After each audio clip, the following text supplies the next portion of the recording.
ଶାଶୁ ଘରେ ଏମିତି ସୁଖ ମିଳେନି ଆଜ୍ଞା। ଓନ୍ଲି ଆଣ୍ଡ ଓନ୍ଲି ବାପ ଘରେ ହିଁ ମିଳେ। ଜୟ ଜଗନ୍ନାଥ ସାଙ୍ଗମାନେ। ଦହିବରା ଦହିବରା 20 ଟଙ୍କାରେ ଦହିବରା। କିଏ 20 ଟଙ୍କାରେ ଏବେ ଦହିବରା ଦେଲେଣି ଆଜ୍ଞା? ମୁଁ ସୁଧୁ ଡହରି ମାରୁଛି। ଦହିବରାଟା ତ ହେଉଛି 40 ଟଙ୍କା ନହେଲେ 50 ଟଙ୍କା। 20 ଟଙ୍କାରେ କିଏ ଦେବ ଯେ ଏଇ ଦୁନିଆରେ? ତ ଆଜି ସକାଳୁ ସକାଳୁ ମୋର ମନ ହେଇଥିଲା ଯେ ଖାଇବା ପାଇଁ ଦହିବରା। ତେଣୁ ମୋ ସ୍ୱାମୀକୁ ମୁଁ ଅର୍ଡ଼ର ଦେଇଥିଲି ଯାଇକି ଦହିବରା ଧରିକି ଆସିବ, ନହେଲେ ଆଜି କିଛି କାମ କରିବିନି। ଆଜି କାରଣ ଗୋଟେ ସ୍ପେଶାଲ ଡେ ଥିଲା ମୋ ପାଇଁ। ତ ମୋ ସ୍ୱାମୀ ଯାଇଥିଲେ ଦହିବରା ନେଇକି ଆସିଥିଲେ। ଦହିବରା ଖାଇସାରିଲା ପରେ ମୁଁ ବାହାରିଥିଲି ଗୋଟେ ଜାଗାକୁ। ଜାଣିଛନ୍ତି କୁଆଡ଼େ? ସେ ଜାଗାଟା ହେଉଛି କହିବି ଆଗେ ଦେଖି ସାରନ୍ତୁ ଭିଡ଼ିଓ। ବାଟରେ ଗଲାବେଳକୁ ଯେହେତୁ ପାହାଳ ପଡ଼ିଥିଲା, ପାହାଳ ତ ଜାଣିଥିବେ ପୁରା ରସଗୋଲାର ଫେମସ୍ ଜାଗା, ମିଠା ଦୋକାନର।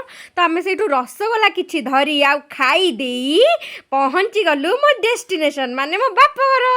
ଖୁସି ତ ଦେଖିକି ଜାଣୁଥିବେ। ଆଉ ଜାଣିଛନ୍ତି ଏଇ ଆଗ ଲାଇନ୍ଟା କ'ଣ ପାଇଁ କହିଲି? ଶାଶୁଘର ନା ଆମେ ଚିନ୍ତା କରିଥାଏ ଯେ କ'ଣ କରିବା, କିନ୍ତୁ ଦେଖନ୍ତୁ ବାପ ଘରକୁ ଆସିଛି ବୋଲି ମାମା ମୋର ତାଳ କାକରା, ତାଳ ମଣ୍ଡା, ତାଳ ପିଠା ଯେଉଁ ସବୁ ହୁଏ, ତାଳର ମୁଁ ବହୁତ ଭଲ ପାଏ।